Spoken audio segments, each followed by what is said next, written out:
Hello and welcome to the September 11th edition of the Bubb Report. Last week, the Government of Grenada announced a series of measures to mitigate against the continued fallout of the heightened increases in energy prices, the staggering rate at which freight continues to increase, and the impact that these external factors are having on the cost of living for Grenadian citizens. Inflation in Latin America and the Caribbean more than doubled between the end of 2020 and the end of 2021. The United Nations Economic Commission for Latin America and the Caribbean projects that consumer prices will rise to a whopping 8.1% during the next 12 months, which has prompted governments such as Grenada's to enact more measures to mitigate against these fallouts.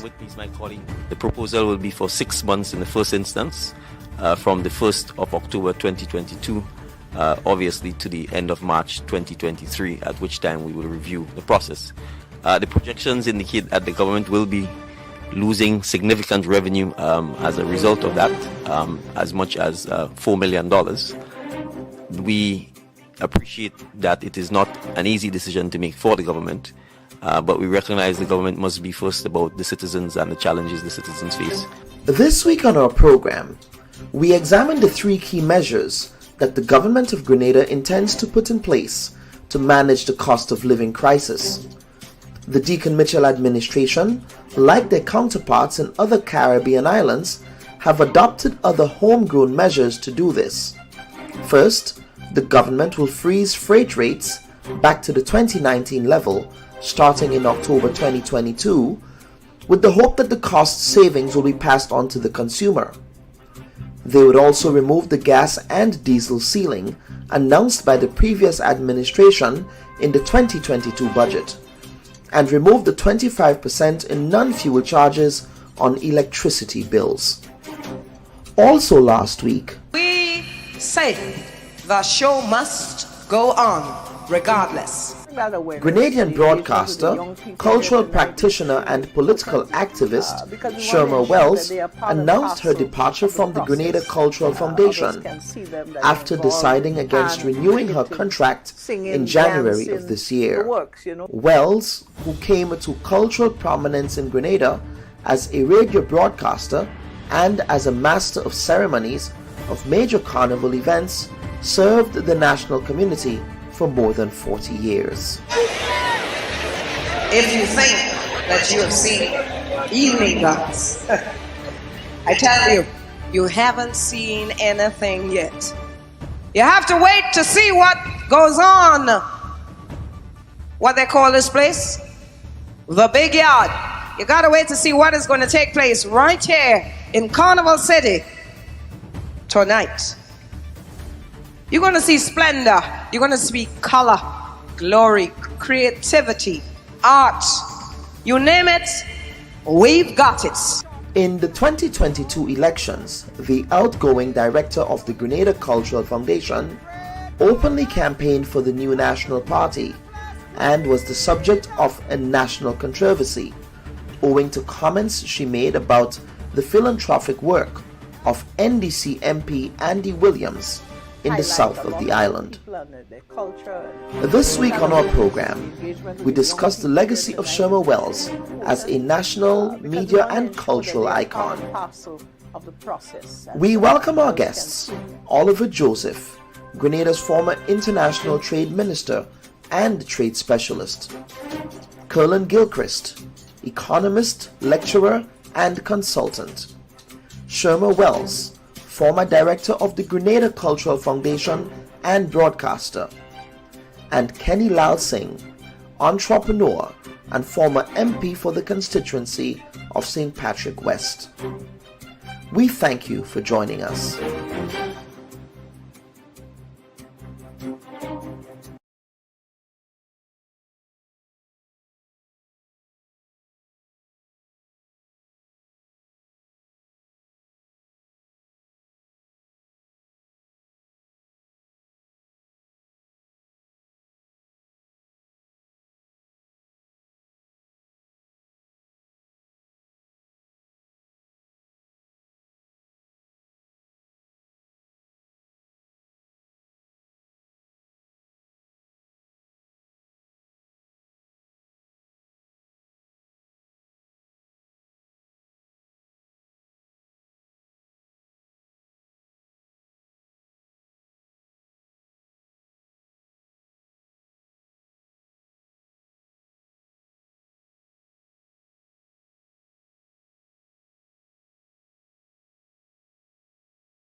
Okay, folks, we're going to start that over. Apparently, I was muted, so I do apologize for that. Again, welcome to this episode of the Bubb Report. I do apologize. We were muted there for a second.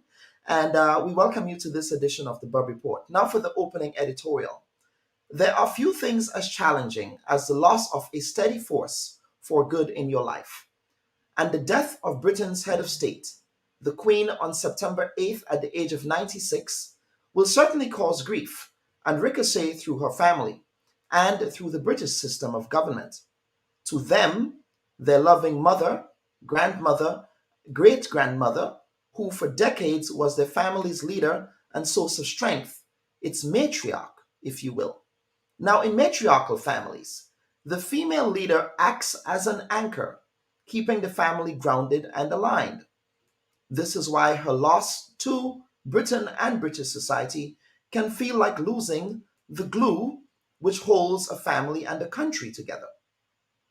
However, from the instant that the news of her death was announced, the tone of much of mainstream media's coverage, both in Britain and the Caribbean, has been somber and reverential. With funeral procession and succession ceremonies on the horizon, we can expect that hushed, respectful mood to persist. But even in this subdued hour for Britain, it would be deeply irresponsible and an egregious mistake to avoid acknowledging that the imperial institution Queen Elizabeth II led has caused indelible harm and suffering to so many people in so many places. Only recently have members of the royal family been obliged to admit publicly, but not apologizing, about the inhumane consequences of the crown's long and disfiguring history of being the pretty face to the violence, racism, slavery, and wholesale pillaging of largely non white nations that made up Britain's colonial empire. Last December, Barbados, through its progressive and revolutionary leader Mia Mottley, freed itself from the mythical idea that a country with whom it has no cultural ties and no cultural relevance to should be called its motherland. The leadership of Barbados is proof of the power of good sense and forward thinking imagination. The Ties That Bind is a culturally imperialist fiction promoted by fawning sentiments who prefer to traffic in a sanitized historical revisionism about a spent anachronism called the British Empire, now conveniently called the Commonwealth. My hope is that other Commonwealth realms that treat the British monarchy as a head of state follow Barbados's inspiring example. The Bubb Report also uses this opportunity to pay tribute to the late Grenadian Assistant Superintendent Richard Langdon, the nephew of Sir Eric Gary of Harford Village St. Andrew, who died after a period of illness. He spent a lot of his career serving the national community in the traffic department of the police force. He represented the best values of policing and was a mainstay in the St. Andrews community. May he rest in peace and may his memory be a blessing. And at this time, I wish to welcome my first guest or spotlight guest for this week's episode of the Bubb Report. And she is Sherma Wells. Sherma Wells, who recently, Sherma, if you can turn your camera on. We are not seeing you as yet, but we have Sherma Wells here joining us today to talk about her legacy as a broadcaster, as well as her role in the Grenada Cultural Foundation, and as an MC and as an activist. And so we will get into it today. I thought it was important to use the occasion of your decision uh, to end your foray in public life to have a conversation with you. Sherma, welcome to the Bubb Report. Well, thank you so much, Kellon. It's a pleasure to be in your esteemed company, I must say, Dr. Bob. Um, I know it's been a long relationship. You're like my nephew. I went to school with your Auntie Carol. We sat on the Mhm. same school bench. And I'm so proud of you. It warms my heart when I see folks rise to the occasion and achieve so much in such a short space of time within their life's journey. Congratulations to you. I extend that at this time. Absolutely. Thank you so very much. And I'm very humbled. And as I say to my colleagues in Grenada all the time, I stand on the shoulders of giants. Persons like yourself were there. You were the forebearers in media. And that is something, irrespective of what it is, that we have to pay tribute to. Now, as you're taking a step back from public life, we want to really reflect on your career as a broadcaster. Um, when did you get involved in journalism? When did you get involved in broadcasting? And what inspired that decision to get involved when you did? Well, I'm not sure if you're totally correct by saying I'm taking a step back from public life. My life will always continue to be public until Okay. I demit this life, But nevertheless, there's always a new journey ahead as we move on in life, and that is life. It evolves, it grows, etc. I must admit, Kellan, as a young child, I grew up in the house of persons who were connected with broadcasting, and I can take you back to people like Lee Olivasi, who's been my aunt's husband. My dear brother, Uncle Aubrey Wells, worked in the radio station. My aunt worked as the secretary to the then, who would have been Mr. Palmer, who would have been Alan Palmer's father. He was the manager of the station years ago, back in the 60s, 70s. So I've always had that relationship. I've grown up with turntables and big wheel recorders in the house, and that sort of thing. So I had that like for radio. I listened to people like Margaret Roberts, who's recently passed on, still, and people like Thelma Campbell, and the rest of Mhm, them.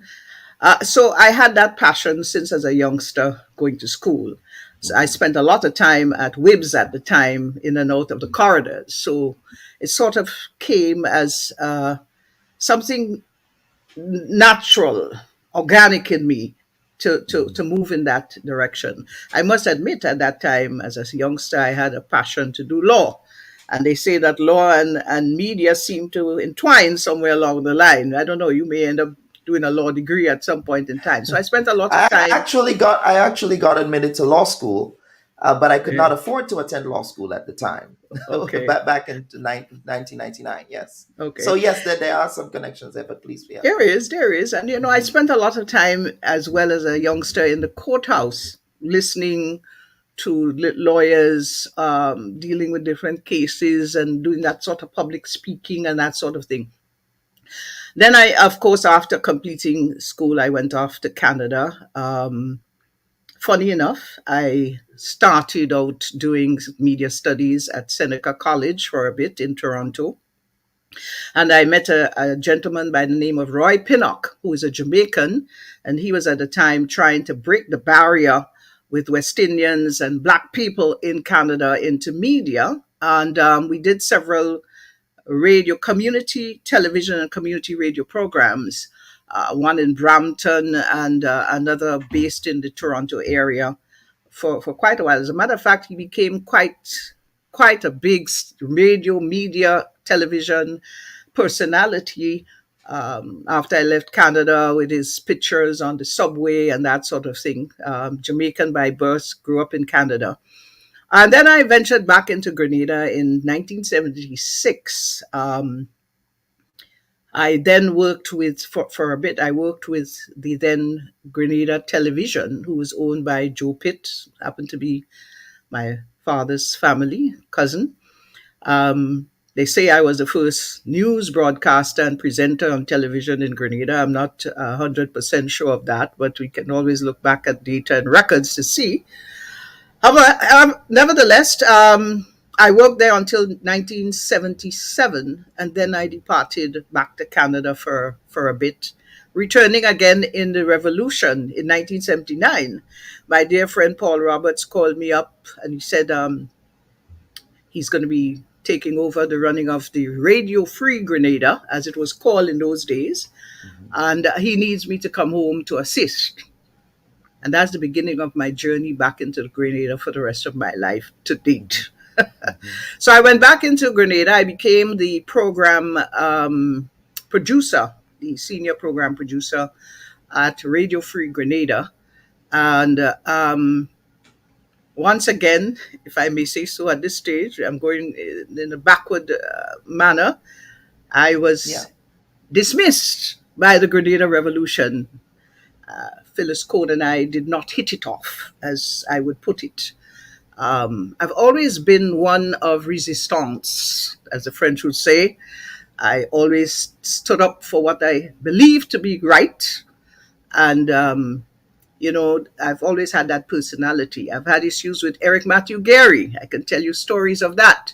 He actually, in 1976, advised Joe Pitt to fire me working in the radio station simply because I would have, sort of gone against certain things that he wanted to get done, which I felt was not the right thing to do. And just to quickly give you a little example, I know you have a lot of guests to come. Yeah. He had this Evening Palace event just around the Queen show time, and the place was very crowded with his guests. So he wanted us to do a commercial. The Queen contestants were there. I wouldn't call names. I do remember their names. So eventually, at the end of the day, he came up to me and he said, Miss Wells, did you get some good shots, Miss Wells? And I said, Sir Eric, I do believe that it was a bit crowded. I believe we can bring the contestants back one day and set up a nice dinner setting and you'll get a better. He looked at me and he said, are you trying to tell me, Miss Wells, that my place should look as though people don't come to it? The next day, he was calling Joe Pitt to tell him to get rid of this person. But I could tell you other stories about Sir Eric. But we did have our battles. Eventually, I went back to Canada. Coming back again during the Revolution, I recall clearly, and Paul Roberts can attest to this, Phyllis Code wanted us to stop all the religious programs on Radio Free Grenada. And I stood up strongly against it. And lo and behold, I was sent to then what is now GIS. It was called Public Affairs. I was sent to run Public Affairs, which was located on Scott Street. Together with Tall Boy and a few other persons, we used to follow the PRG all over the island, recording the various meetings, producing the programs, etc., etc. Just recently, Tall Boy and I had a little tete-a-tete on that. And some of the issues when we had to run from roadblock. Anyway, they probably read about that in my book someday. But nevertheless, I had that issue with the revolution as well, continuing along the journey. Of course, we had the interim government coming into office and moving along, along the way. I must say that it took me 40 something years on a stage emceeing from 1976. Interestingly, I went to the Queen's Park.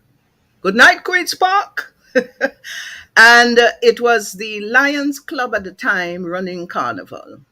And a gentleman by the name of Everett Woodruff, Uncle Everett, as we know him, he was the president of the Lions Club. The Lions Club. Mm-hmm. Right. And he said to me, I think you have what it takes, to be the voice and so on and so forth. And he said, listen, can you assist? Can you work together with Mrs. Valerie Steele, helping her with the descriptions? And I learned quite a lot from her. So when a lot of people talk about the descriptions that I was so good at, I want to say them that I give great credit to Mrs. Valerie Steele because she was the forerunner there, And then I ended up accidentally on a stage. Accidentally, interestingly, how things happen in life, I went to the Queen's Park to do description.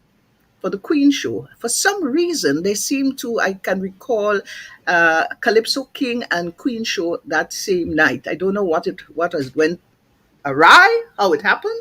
Hmm. And there was a gentleman who was supposed to be the MC. I'm not going to call his name. It was a rainy night. And lo and behold, when the show was about to start, they couldn't find the gentleman. He was nowhere to be found. So there I was. Someone came up to me and said, "Listen, we have a problem." "What's the problem?" "We can't find the MC. Are you capable of handling this?" I said, "Me? No, no, no, no, no. I've never been on a stage in my life." La, la, la. And the story went on. And I was as nervous as a chicken. But I got onto the stage and then I realized it's just a sea of people, not really focusing on anyone. And that was my initiation into fire of being an MC. Trial by fire, yes. That's right. So, my friend, I continued on that journey for over 40 years. And I want to say this, a lot of people are not aware of this, but I've actually emceed every type of carnival show, be it the Marsh Gras, be it Soca Monarch, Children's Carnival Frolic, Queen Show, and I also did a panorama one year. So I have crossed the barriers of all the various disciplines there of being an MC. And of course, I've done private jobs and corporate jobs as well. So I went into radio, and I want to say, Kellon, at that time, there seemed to be very little involvement or engagement with media and radio in particular at the mid morning period. So I started to create a mid morning show. And if I may say so, I think that that was the genesis of the evolution of converting mid morning radio into something worthwhile. Initially, the corporate citizens weren't too keen because there weren't any big value there in terms of their marketing and promotion of their And products. listenership and things like that at that time That's of the right. day. Yeah. Hmm. That's right. However, I was able to convince them that I have something that I believe can make that difference. And I must say proudly that I'm very pleased to see where mid morning radio has reached today. When I listen to the Queen, people like Erona, and those who would have come along after me on a mid morning shows. Hmm. Hmm. So I think I would have contributed some way or the other to that process. Yeah. And then, of course, I went into Carnival and I went into Christmas. Well, I've done the Melee program for 13 or 14 years until I decided to quit it. They say quit whilst you're ahead. And people of today still ask about Melee. And I say, I something. and that is why I got to know you, because I grew up listening to radio, and one of those Mm, programs in Primrose that I listened to was a Melee program. It was a mainstay of what we did. Everybody um, did all of their chores around the Melee program. It was an exciting build up to the festivities. But go ahead, yes. But, and then, of course, I said to the individual, if I'd continued with this, you'd have said to me, why the hell she don't get off the radio? Like, we had enough of that. So there's always a good time to move on. Yeah. Hmm. But Yeah. along the way, Callan, I decided to continue my education. And I felt that I would I've done some media studies, not to the degree level. I decided to continue. And I did a bachelor degree in business communication because I felt I wanted to expand on my portfolio so that I can have some sort of business background. If you're going to go into private, um, your own company or whatever the case may be, you need to have some sort of business sense. So I did a business communication degree, and then I did an MBA because I wanted to hone in on a different skill set, which I'm very pleased for. It has brought quite a bit of opportunities um, along the way, along the route for me. That was able to give me the opportunity to be a better manager, um, and have a better understanding as to business and management and so on. I worked with the GIS back um, a few years after that. Of course, we worked with Spice Capital, we worked with WeFM as well. YSFM. Y, sorry, YSFM, that's right, which is now Yeah. WeFM. Yeah. And there again, that is a process when I look at people like Shaggy and Leon and a number of persons who work inside there who would have been part of the early days and shaping off. For example, when we look at Shaggy, I remember being out there in Guave and we needed somebody to be there on morning because Jericho couldn't get up from St. George's that early. I pulled Shaggy. I said, you know what? You are going to go and play the music. That was before we went into automation. And then I said to him, you're going to start reading a little bit of announcements and blah, blah, blah. And there he is today, shaped well. Fupi is another one that passed through my hand. I remember bringing him in the office and training him. He always would remember that. And I can speak of a lot of them. I do recall, Kellan, when the first Radio Grenada, or GBC, was built in Sanssouci. Um, I had a training session before the station was opened for an entire week or two with Odette and Philomena and Leslie Ann Johnson, training them up there and stuff like that. So I've done quite a bit of that. I moved into GIS. The television was open. They wanted somebody to actually supervise and run the television station. Selwyn Noel was uh, the director of information at the time. We worked along, tried to get the TV, going in a progressive manner. Well, of course, my contract ended there. Funny enough, the August of 2008, when the NDC at the time came into office. Well, of course, my contract was not renewed, and that was not a problem. But I'll tell you something here as we move along, because I imagine you would get into some measure of politics along the way, Dr. Bob. Um, You are preempting the questions. I'm You are preempting preempt, you. I'm but preempting you. please, yes, but go ahead. I had absolutely no problem because I understand the process of politics. I've been there long enough. I've been there during the Gary era, through the revolution. I've had my ups and downs with all of that. The only thing that probably Phyllis Cole didn't do was ask them to send me up to Richmond Hill, and that's fine. Um, However, on that occasion, I went home, no problem. But what was very disturbing to me, and I say this openly now, and it as you say, it preempts a situation where people may understand me a little better. I was escorted from the Prime Minister's office, which was at the sixth level floor, to my office on the fifth level floor by a senior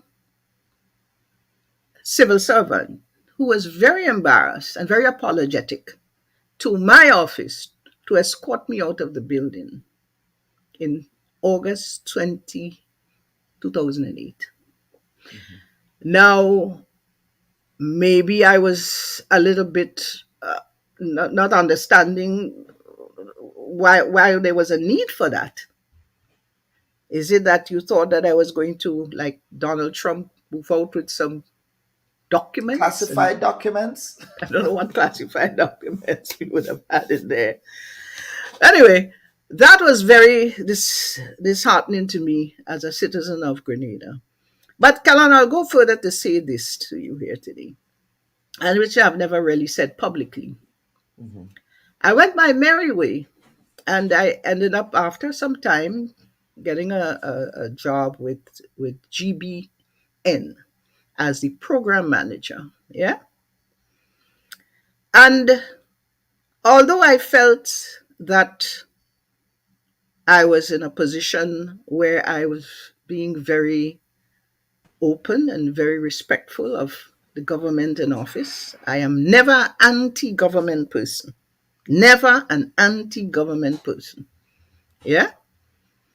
It was disturbing to know that an individual, and I'm not going to call his name, of course, I've always have evidence to prove whatever I say, would have written to my bosses in Trinidad and indicated to them that I had been being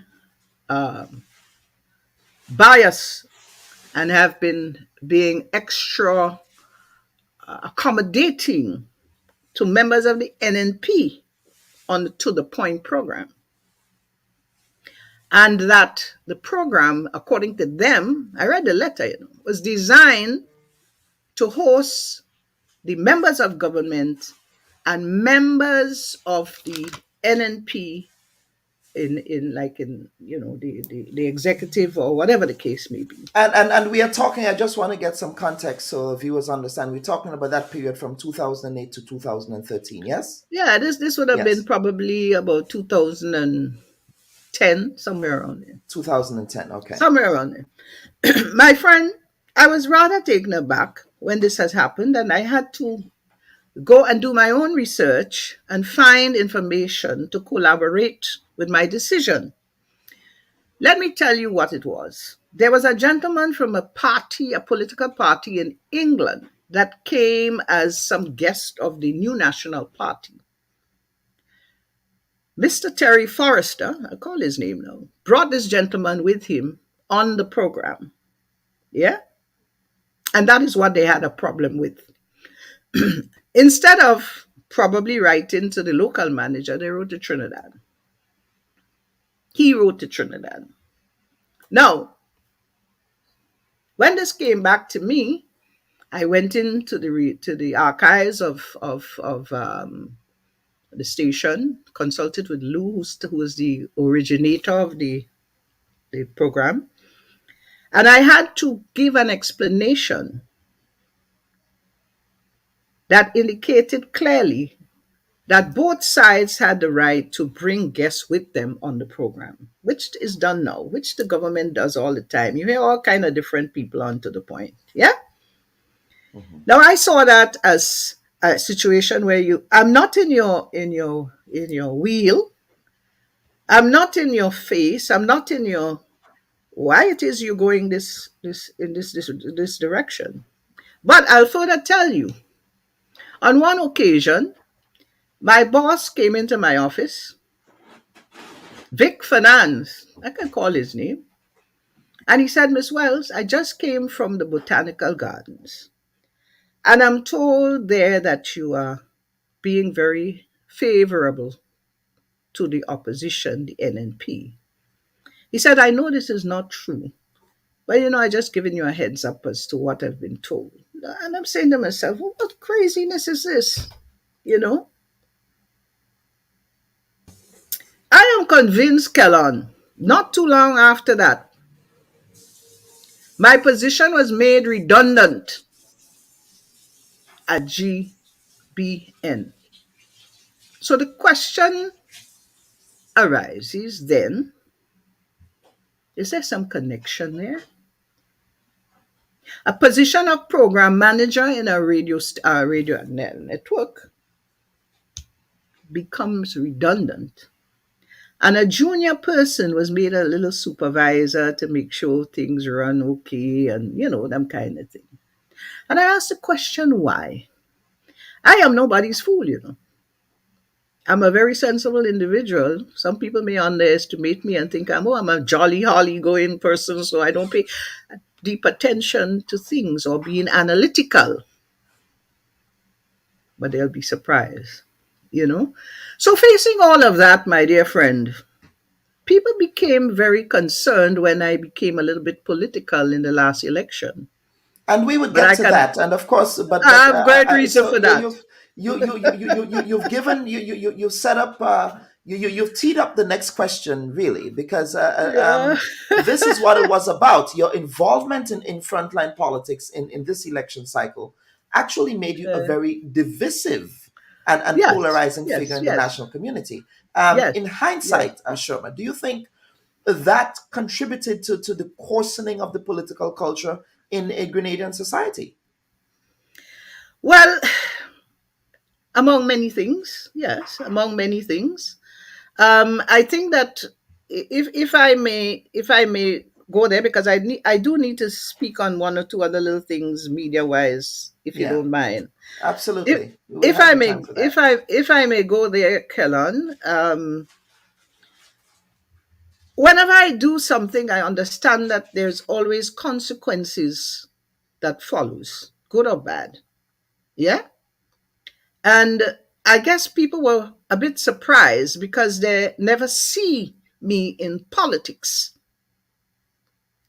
You've never heard me being involved in politics. A lot of people weren't aware of all these things that I just spoke about because I never was a person to highlight myself and say that I'm having this issue or that issue, or I remain. I dealt with issues and I remain in my corner.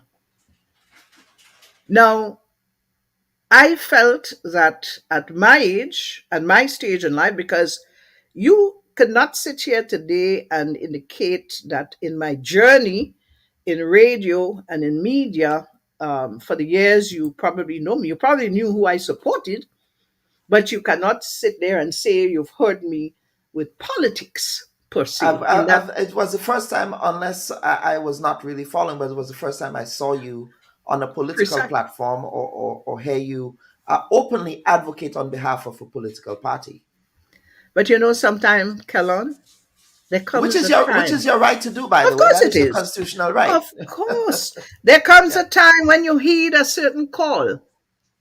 And I'll put it like that. Some you may ask if I have regretted it, and my answer would be absolutely no. Yeah. But before I continue to give you that scenario, because I know a lot of people have their opinions, etc. on it, I just want to say that my legacy is my legacy, and there is nothing that anybody can change about that, good and bad. And I think that my good would outweigh the bad in a huge way. Yeah. When I look back after chatting with you some time ago, I decided to reflect on a few things that I would have done over the years outside of even that of media and culture and what have you. And a lot of people don't know a lot about me because I don't speak about me. A lot have asked for me to have exclusive interviews like you're having here now. And I've refused over the years. Forget it. you know? Right. But I have contributed to Grenada in so many ways, and I'm very proud of that. Now I'll share this with you.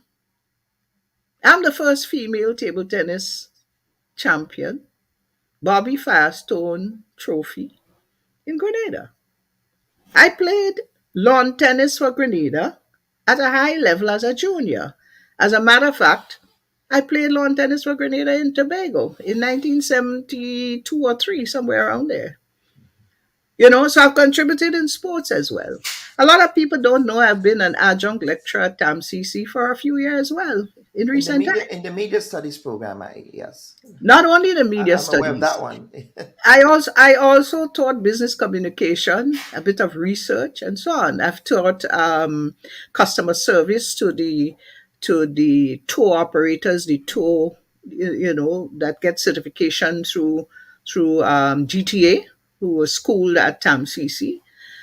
So I will also share a few little things for you.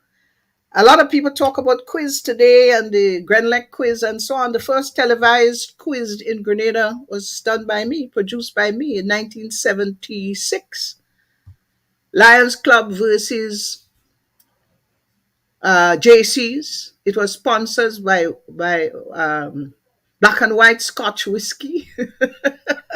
We could go down a lot of those things. Kalon, I had a Sunday magazine program during the Radio Free Grenada days every Sunday morning, like you're doing right now. Yeah. I've served as chair of the Independence PR Celebrations committee committee. for Yeah. what, 7, 8 years, somewhere along the line. So we could talk about a lot of things. We could Yeah, talk about absolutely. And I think what really soured people was the context of the Andy Williams comments, or right, what and you was said and about that, and that really, I think that really set people off, because Uh-huh. people saw you as a media darling, right? And they're saying, A well, here is this sweetheart. person, a media sweetheart. There you go, Yes. right? And so when that Uh, occurred, right? Even people who are necessarily middle of the road, right, said, "Well, what was that about?" Right? It just felt as if you were coming down on a family who was mm. in a very difficult place, and that you were essentially bullying a candidate. But of course, this is your opportunity to clear that up. And is there anything else in hindsight again? Would you want to say that? And then we'll go on to talk about uh, your Uh, service at the Cultural Foundation before we get to the next segment. so which one you want to go to? The Cultural The the Foundation the, or the, the the Andy Okay. Williams All comments right. first. Now let Yes, me first say this. There are two parts to that whole story. Yeah? yes. As it relates to the care and concern of the gentleman who's now a minister, Andy Williams, in the rebuilding of the house for the folks in the Montu area.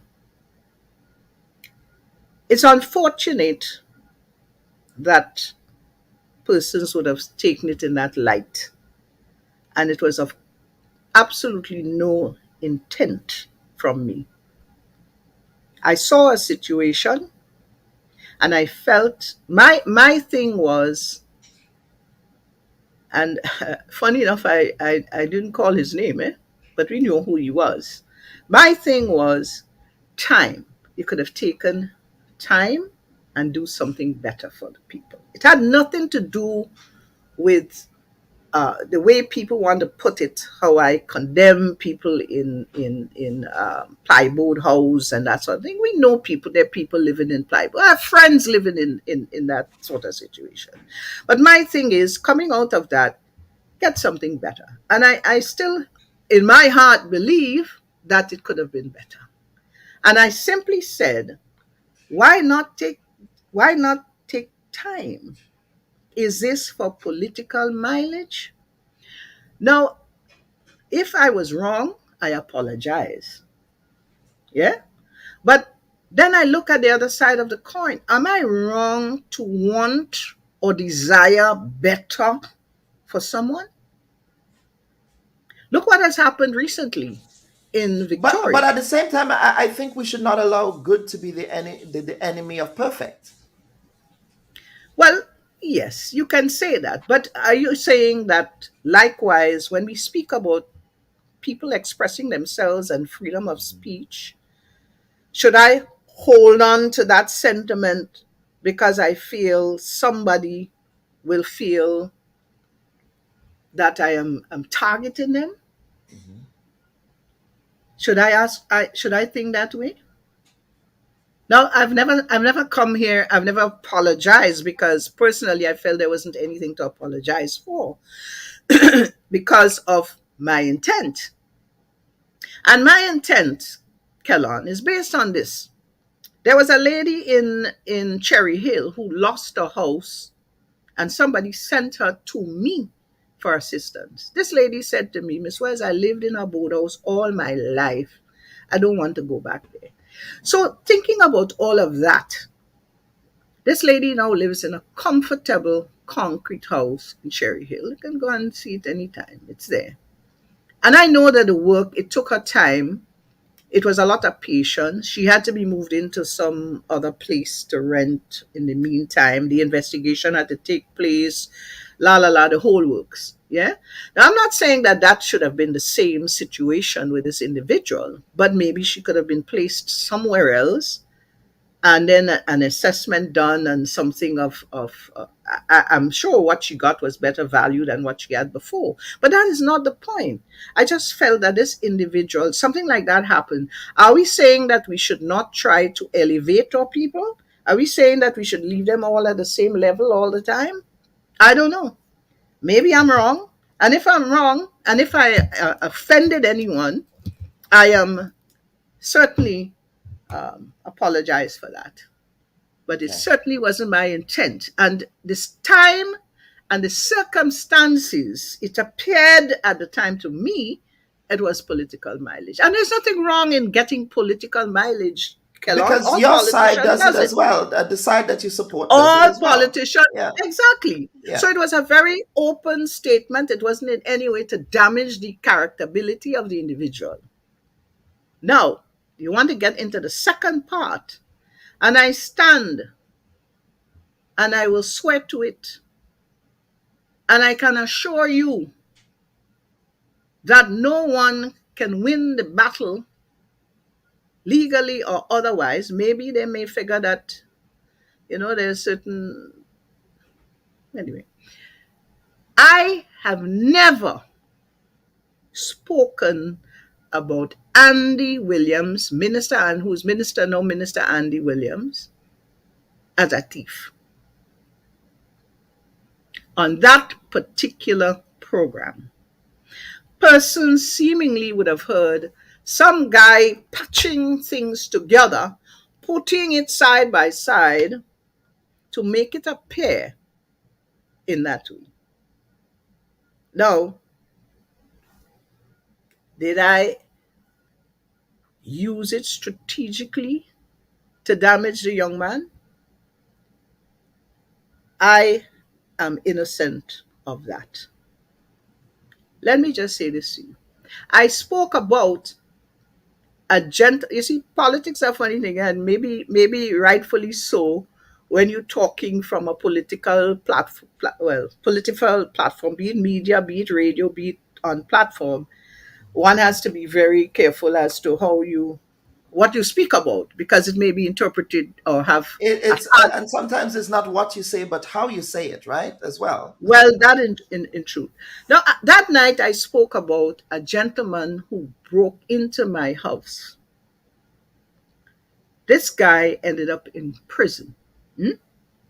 I asked the prison commissioner at the time, Mitchell, who is now a deputy commissioner, to find out from this young man what he did with my stuff. The guy took a whole pile of electronic stuff, computer, laptop, name it.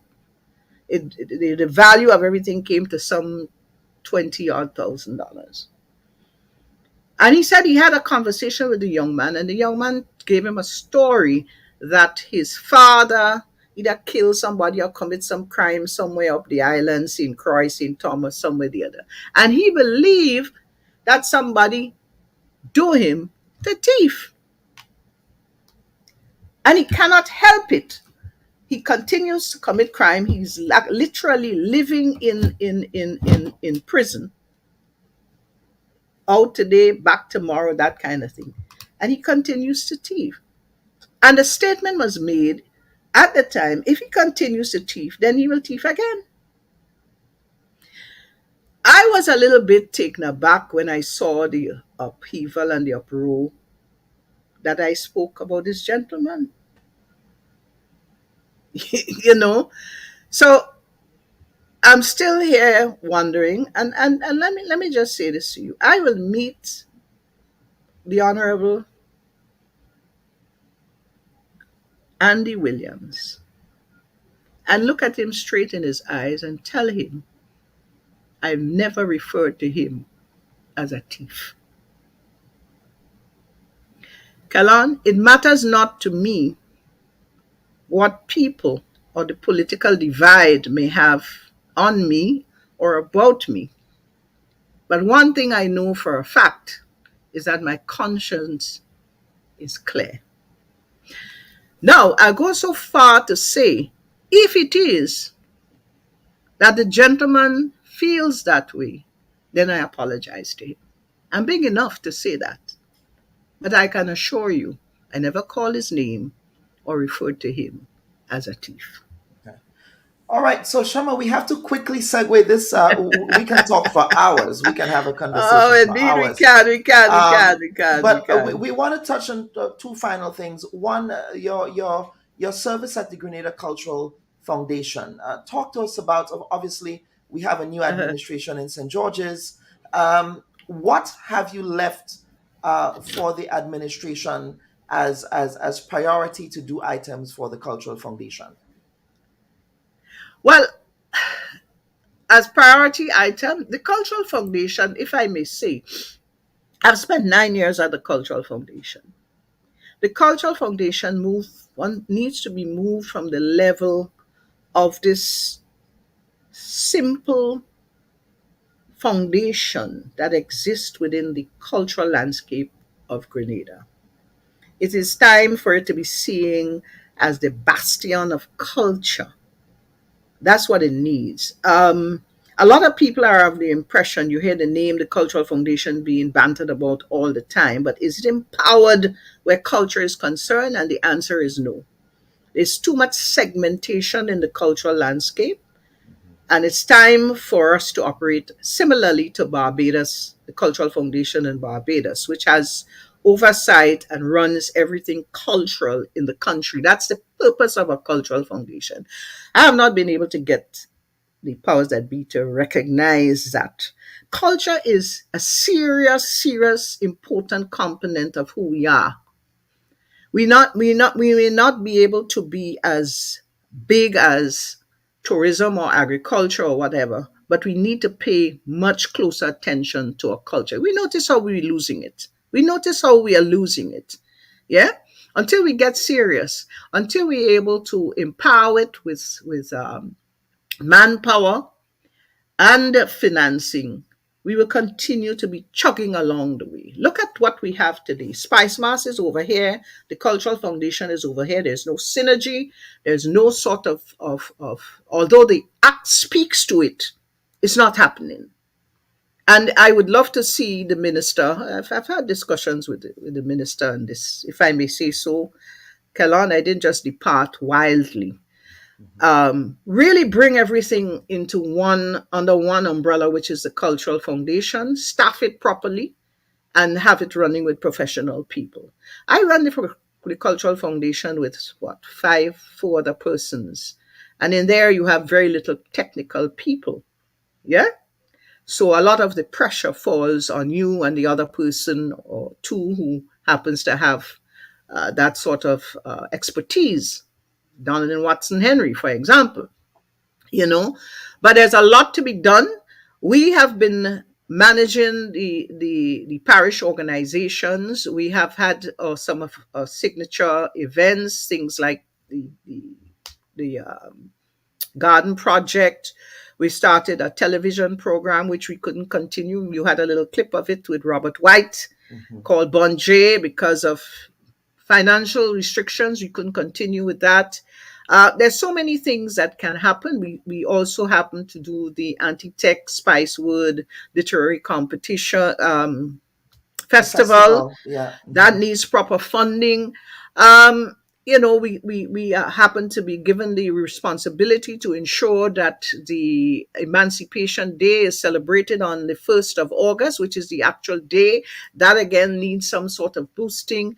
So there's so many things that needs to be done. But I am hopeful, and I'm glad to have had a discussion with the present minister, Ron Redhead, as to his understanding and his feelings where culture should be heading.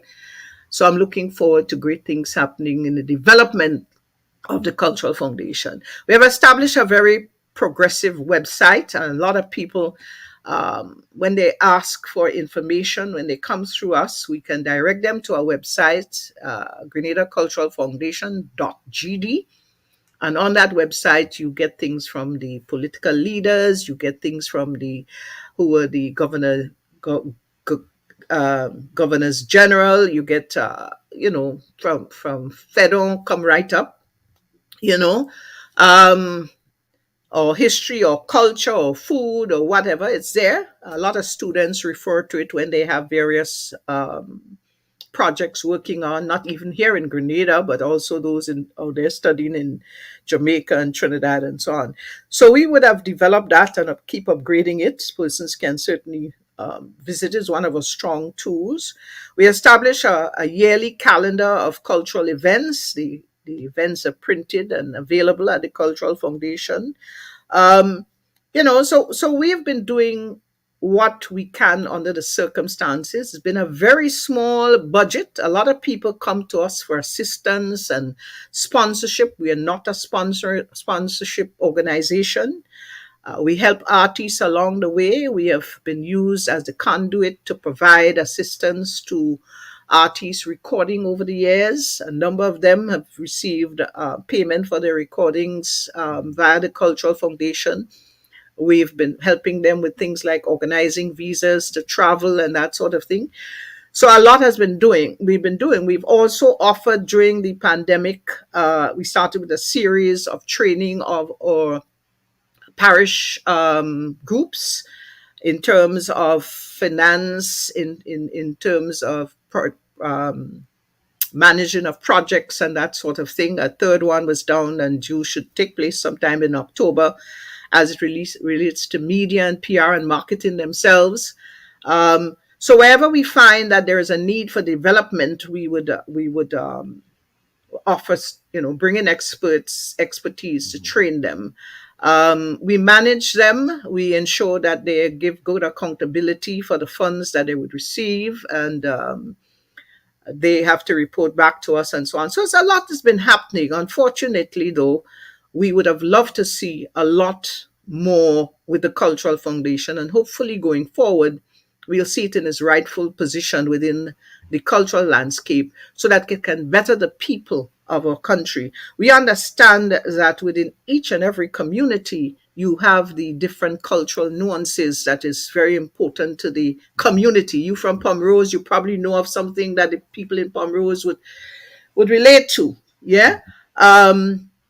And as a result, we want to capture all of that. We watch at mass, we watch at the way our unique caricature, the jab, is being exposed to the world in such a prominent way. And yet we're seeing that there is some need for restructuring somewhere along the line. Who is to do that? Who is responsible for that? I heard my dear friend Ali Gill talking about the traditional mass should be the responsibility of the Cultural Foundation in terms of their development. And he's right in that regard. But where is the framework for that? Yeah. So there's a lot that has to take place. There is a cultural policy that has been funded by UNESCO that is available. I don't think that even a quarter of it is being utilized. Recently, we at the Cultural Foundation would have made recommendations for the revamping and the upgrading of that cultural policy in collaboration with the Ministry of Culture. We're not sure where that is at this moment as we speak. But that is something that if we're going to have a cultural policy, and that cultural policy has been there for at least 10, 12, 15 years, we need to at least start utilizing it as the Bible for culture in Grenada and ensure that we can implement it, So there's a lot to be done still. I felt, Kellon, that I gotten to the stage where I took the existing foundation to where it can go. It is now time for it to move to the next level. I have devoted my time and energies and expertise to it. I indicated clearly to my board between the December-January period, and it is documented in minutes, that I do not wish to renew my contract when it ended at the end of August. So for those who think it had anything to do with the present administration, absolutely not. Regardless of what or who, I would not have been there after the end of August. Yeah. I believe that you need fresh blood, new blood. You need a lot of technical people in there, and you need to move it to a different direction. Was I prepared to take it in that direction? I think I've given enough. I think there's room for new people. I'm no spring chicken. There are lots of young people with a lot of great ideas out there who can make a difference. And speaking about young people, let me just say this, Kellon. I appreciate new blood, new energy, getting involved in politics, and no one could ever say that I never supported that, because it tells us we have a political future. So I welcome all them. I know all these young people. The Prime Minister has been my neighbor for 8 years. So I have decided to do that. And let me just say this. I did not resign because there was no need to resign. Neither did I retire. I'm not retired. You will be hearing from me. You will be Absolutely, seeing. and certainly you have institutional knowledge, especially within the lane of broadcasting and media that we can all rely on, including me. It, Experience is the greatest teacher. Absolutely. indeed, it is, Kellan, and I always make myself available. The persons who would have experienced being in my company at any point in time. I'm a very frank and open person. People are aware of that. And I am always available to assist, to help. There are times when I give tough love, and a lot of them are aware of that, and it's simply for their development. I am one who is a believer of the success of the individual, and I will assist them along the way. And before I end here, I just want to say there's a young lady who works with GBN at this point in time who was a part of the media program at TAMCC. She had some serious challenges. And I said to her, as an adult seeking development and education, one thing I'm not for is seeing someone fail. And I will do whatever it takes to assist you in getting there. She missed a few classes and so on and so forth. I gave her extra assignments because I felt here is someone with a desire to develop themselves. And I am at a position where I can assist that individual to get there. She ended up coming out, passing, graduating, and she's now quite a reporter at GBN. She knows who she is. Yeah. Okay. So these are the All right. moments that I'm proud of. Okay. Thank you so much, Shirma Wells. Is there any final words from you before we get to the next segment of the program? Well, Kalan, my final words would be like this. The election's over. Let us move on for Grenada. You may have not liked me for things that I may have said or done, but bear in mind that politics is politics. There's life outside of politics. Grenada belongs to all of us. And if we all play our part, we'll make it a better place for us to live. I want to say that I am never, and I repeat, never an anti government person. You heard the word government. I'm not an anti government person. I wish the government the very best, and my services are available wherever it's desired. I want to thank those of you who have supported me over the years, and I really appreciate all that you have given to me.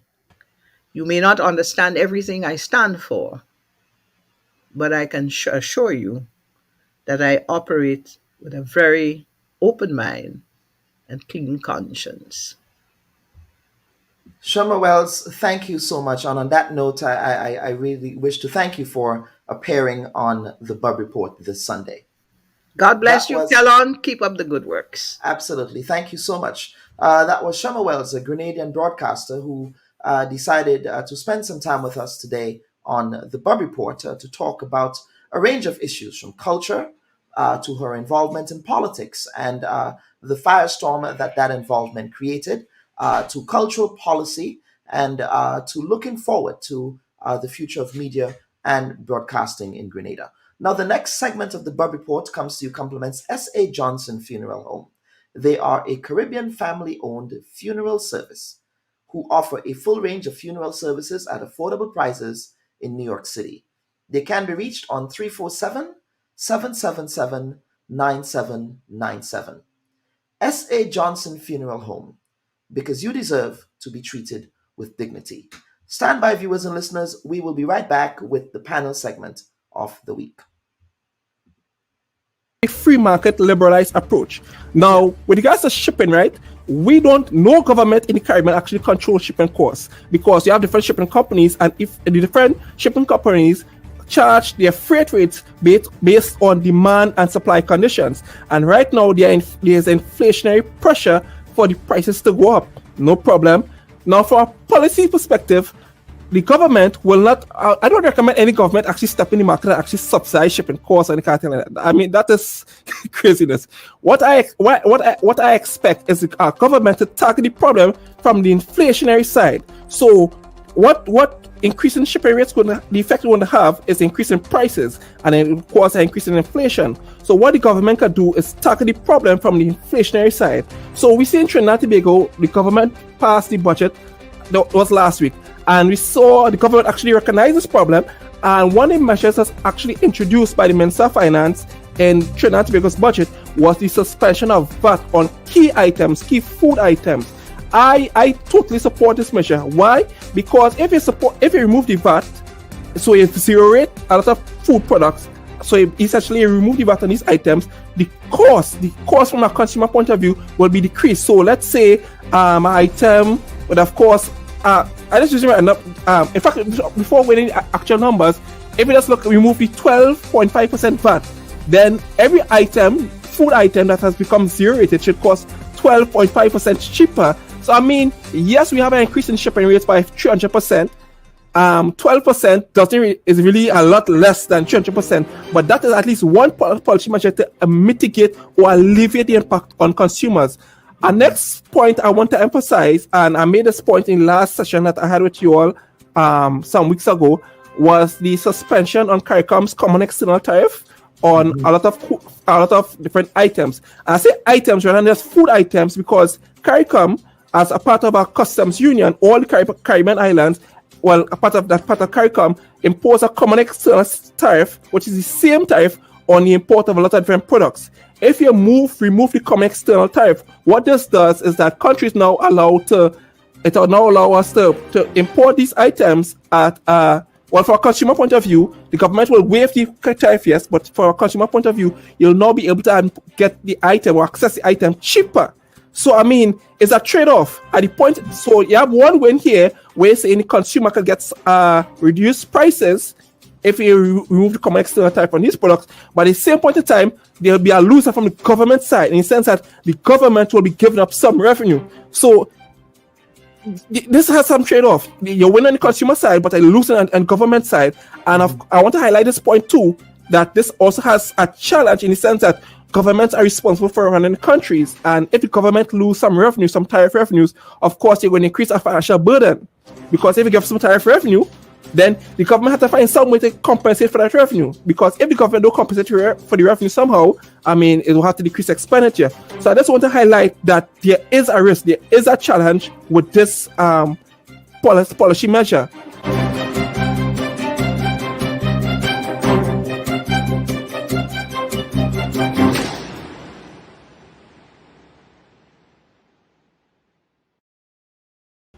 Viewers and listeners, we wish to welcome you back to the Bubb Report, and we have a very important ongoing conversation that we've always had on the Bubb Report, and that has to do with how we are managing the current inflationary energy supply chain and cost of living pressures that are impacting the most vulnerable people. Actually, it's impacting everyone, but more especially the most vulnerable of society in the most negative of ways. And what we want to do today is to talk about the recent measures that the government of Grenada announced, Prime Minister Deacon Mitchell and his team announced in St. George's last week with respect to the cap on freight, with respect to prescriptions around the gas price prescription, as well as the electricity price prescription. So I wish to welcome at this point Dr. Curlin Gilchrist, who is an economist, who is also a trade specialist, Mr. Kenny Lalsing. Mr. Kenny Lalsing, of course, wears several hats. He was a former member of parliament, but he was also an entrepreneur. He is an entrepreneur, correction, and you still is in that entrepreneurial space, so you can appreciate these pressures that businesses are confronting in Grenada, as well as Mr. Oliver Joseph. Mr. Oliver Joseph was the previous member of parliament for the constituency of St. David, but Mr. Joseph was also a trade specialist before getting involved in frontline politics. He was also the Minister of Trade under the previous administration. Mr. Joseph, if you can, please turn your camera on so that we can see you there on camera. But I want to begin with you, Mr. Gilchrist, as an economist. I want you to react to government's announcement this week with respect to the measures that they're putting in place to manage, really, to manage and to mitigate against these negative energy pricing fallouts. Not only energy pricing fallout, but food pricing fallouts. Actually, the government is saying that they want businesses to pass those savings on to the consumer. So, your thoughts? Uh, Thank you very much, and good morning to the listening public. And thank you, Dr. Bob, for inviting me to the program.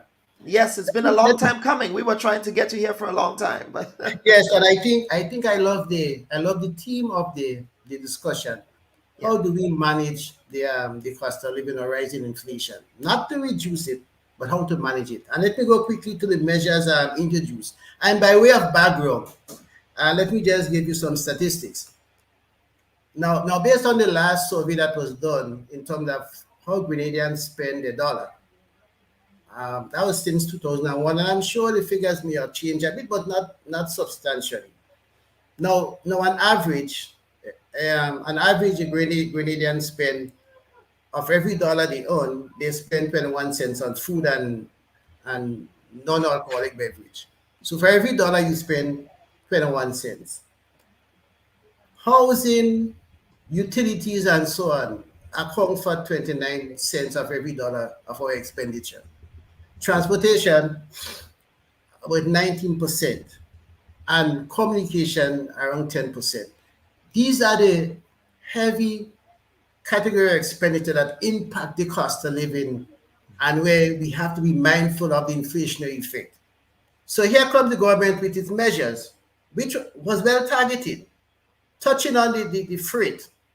Yeah, although at least when we do the analysis later on with the impact, we would see whether or not it would have been better maybe to target cost of living items with respect to the freight reduction. But generally speaking, the freight would result in hopefully a lower price to the consumer, and that will help kind of dampen the effect on inflation. The same thing with the transportation and the moving the cap on gasoline.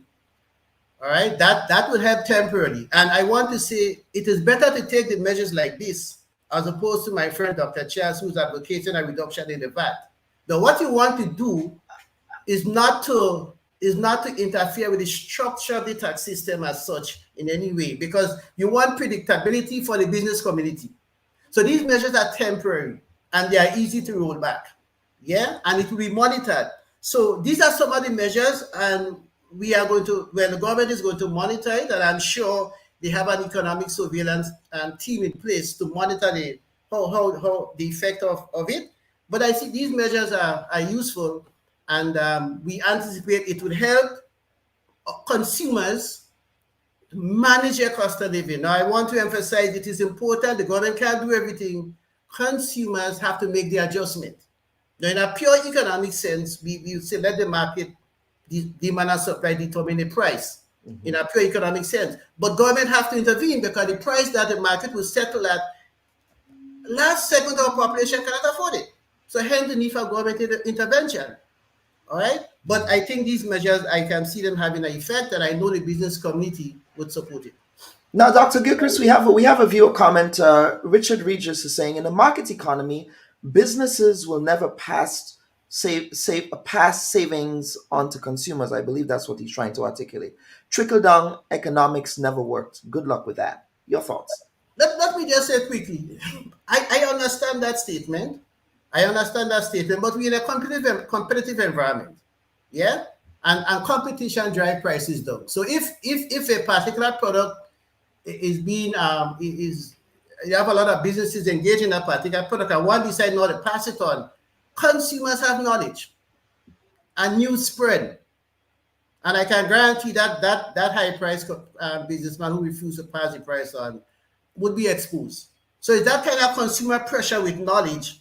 And I'm assuming the government will continue the consumer education, all right, of the prices.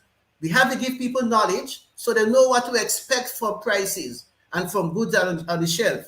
And that kind of pressure, I think, would force businessmen to engage in fair practice and fair business practices. So we And need let me bring to- it. Yeah, let me bring in Mr. Joseph. Mr. Joseph, can you hear us? Oh yes, I'm hearing you very clearly, but I don't know where my camera, why you're not seeing me. Okay, all right. So we would have to proceed. Your administration in the last budget, you did zero rate some VAT items, but you did not go as far as this current administration is going. When you think about, when you look at these particular measures, Mr. Joseph, what are your thoughts as somebody who is in the field of trade? Right, thank you very much for the invitation. I'm not here in my capacity as a former minister. I am here as a trade specialist, as you invited me to. Yes. However, having served in the former government, I will make some comments on the matter. Let me start with first thing with a mistake I see that's been made by a lot of policy advisors. Listen, in order to address any economic situation, you must take into consideration the prevailing macroeconomic circumstances of your own economy. You have to get that right. You cannot say Trinidad dropped the VAT and therefore we must drop it, or this country tapped the freight, we must. No. You don't make policy decision that way. You must look at your current one. What percentage of your tax revenue is collected at the port? And I'm telling you, Grenada has a very high dependence on revenue at the port, over 50%. So you have to think about if you take that a measure that will reduce taxes at the port, how would you finance this increased expenditure which you now face of having to pay pension, which no previous government had to pay after the dissolution, after the disqualification of the Pension Act? So you have this additional tax revenue expenditure to meet, and you collect your taxes through indirect and direct taxation, and you take in measures to reduce it, any form of taxation. You must know which other source that the revenue will come from. That is the premise at which I want to start before I go into the measures, because we have to understand the local economy in order to make recommendations of how you deal with it. So the government announced the capping of freight to the 2019 levels. Very good. Would that achieve the desired outcome? So if freight increased by over 300%, as you said, something 400%, and you cap it at the 2019 level, what about the other taxes? What percentage would you like to see drop? It's not a straight line method, where you say if you remove 15% VAT, so things will drop by 15%. It doesn't work that way. It does not work. There are so many other factors. For example, in Grenada, so let's stick to the freight for a bit. And I want us to examine each one of them specifically. We calculate customs duties and taxes based on what is called CIF, the cost you pay for the item, the insurance, and the freight. That is all. And then on the CIF value, you then add all the customs duties and taxes, and it is compounded. So when you add your CET, your customs service charge, and then you add the VAT on it, So you're not just taking 15% VAT on the CIF. In some countries, in the country that you live, Kelon, you know what is the basis for the calculation of customs duty? FOB, free on board, means they do not factor in what insurance you pay on the goods, how much insurance you pay, or what is the freight. No, they do not put that into the mix. They calculate the cost of what you pay for the goods but they have a reason for doing that. The United States depend very little on customs revenue for its taxes. As come back to the original point I made, in Grenada is over 52% of government's current revenue comes from border taxes. So we are in a different situation. And so any measure taken by government that will reduce the cost of living is welcome, because this inflationary pressures is really hurting the population. And so any measure like that is welcome. But I am concerned about the kind of effect it will have on the current and the revenues and on the poor and working class. Listen, indirect taxes hurt people, the poorest class of people, more than working people, you know. Okay, VAT then. Whether you're working or you're not working, you have to pay VAT, you know. VAT is a tax and transaction. So the man that is not working, it's a bigger burden on him when you use indirect taxes to raise revenue, because he has to meet it whether he's working or not. So the whole tax structure have to be examined, and it must be done in a comprehensive way. You see, when we taking some piecemeal approach, now do a little, then come later, do a little, and then you have a budget come in, that in your budget statement, then you will look at a comprehensive policy for 1 year. All that we need to examine. But I'm saying tax adjustment and tinkering with taxes a serious matter, that you want to ensure that the people that is intended to benefit, that they in fact benefit. That would be my opening statement. Absolutely. And Mr. Joseph, if you can just log out of StreamYard and log back in again, so perhaps that would resolve the issue of the camera not turning on there. Okay. And at this point, I wish to welcome Mr. Kenny Lal Singh. Mr. Kenny Lal Singh, the opening bat salvo here. Your initial reaction. Of course, the Prime Minister is urging entrepreneurs like yourself to pass on those cost savings to the consumers as a result of that cap on freight. Your thoughts? Well, good morning, and thank you very much for inviting me to your program. Yeah. Good morning to all the listeners. Thank you very much. You know, management is a technical thing, and we have to understand what we're managing. Different areas, you have to look at it differently. And a lot has to do with what your revenue is and what your expenditure is.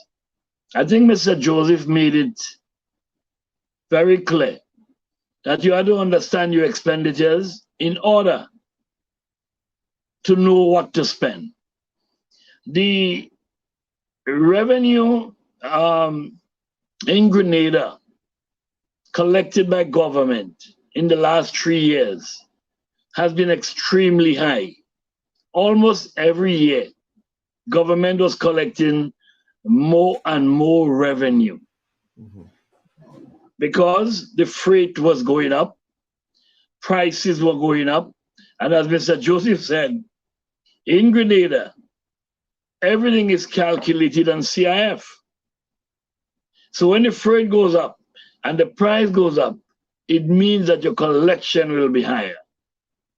Now, the people are affected. Our people are affected. People are complaining about the high electricity bill. That has to be looked at. People are complaining about the price of produce. That has to be looked at. But of course, you have to look at the revenue you need to keep your country going. If you have failed to collect the revenue required, obviously, you will have problems. So the government has to be very, very careful what they do and how they do it.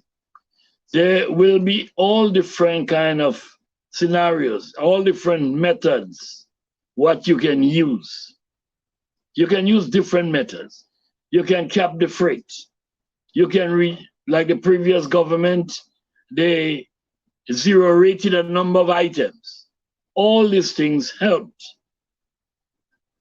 So they have to make a decision very, very careful what direction they will want to go, because you do not want to collect less revenue. You want to collect enough revenue so that you could meet your expenditures. But of course, as a businessman, I'll tell you, and I think Mr. Gilchrist said it, people are getting smarter and smarter every day. They know who is selling and who is passing on the better price.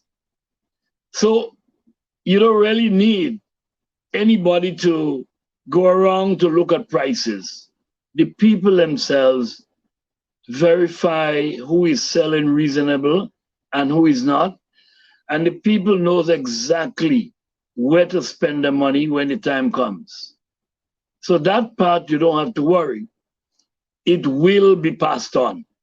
And any businessman who failed to pass on the savings to the consumer, they will have problem down the road. So I am not afraid of that. We, at my business, we calculate our price with fixed markup, whether it's high or whether it's low, and we pass it on. So if you cap the freight, it will bring all prices down, and it will be varied. It will not be a fixed percentage. Now, if you remove VAT on certain items, it doesn't mean that you would reduce the product by 15%. It doesn't. Because 15% is added after you put CET and CSC. Then you add the 15% at the end, after the sale. So we have to be very careful. The government has to be very careful.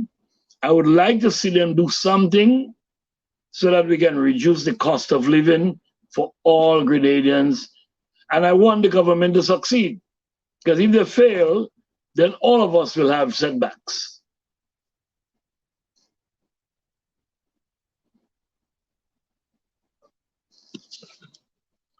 I'm not hearing you. Are you suggesting that these measures are not going far enough to benefit the consumers and to cushion the effects of the cost of living crisis that we're now seeing?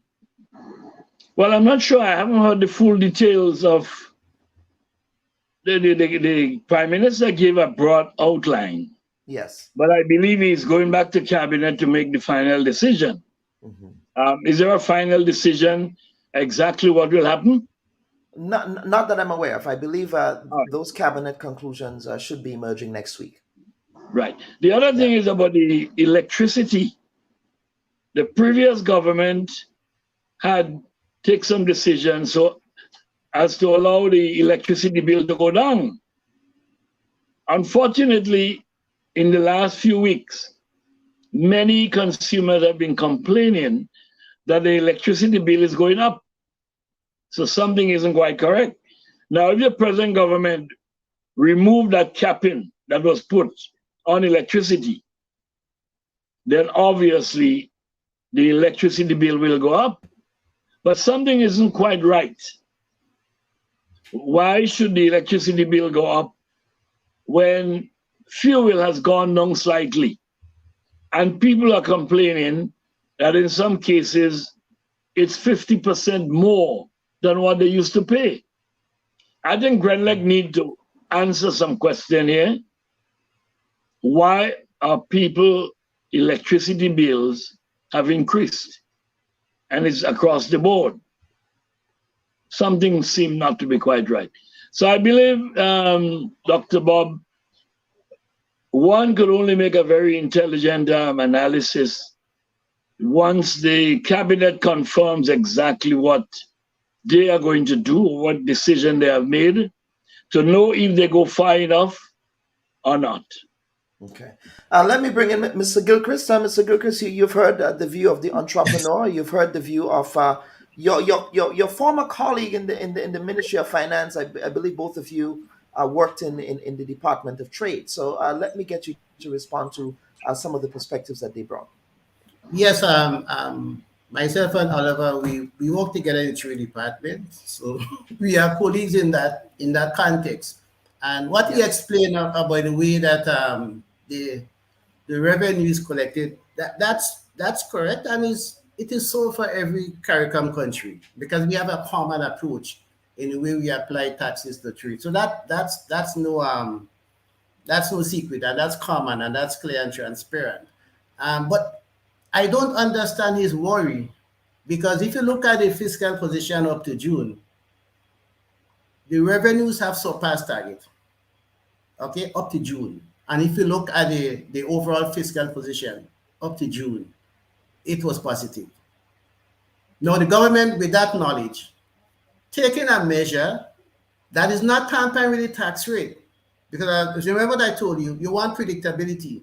And in any way, as an OECD and CARICOM nation, governments tend to be in harmony with respect to the tax structure.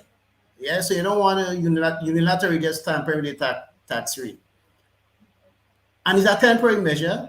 And I believe that the freight approach will yield the result. And I want to support with our last position. Consumers have knowledge, so there'll be pressure on businessmen to behave right, quote unquote. But should we leave it to the consumer to police what can potentially happen with respect to price gouging and these things?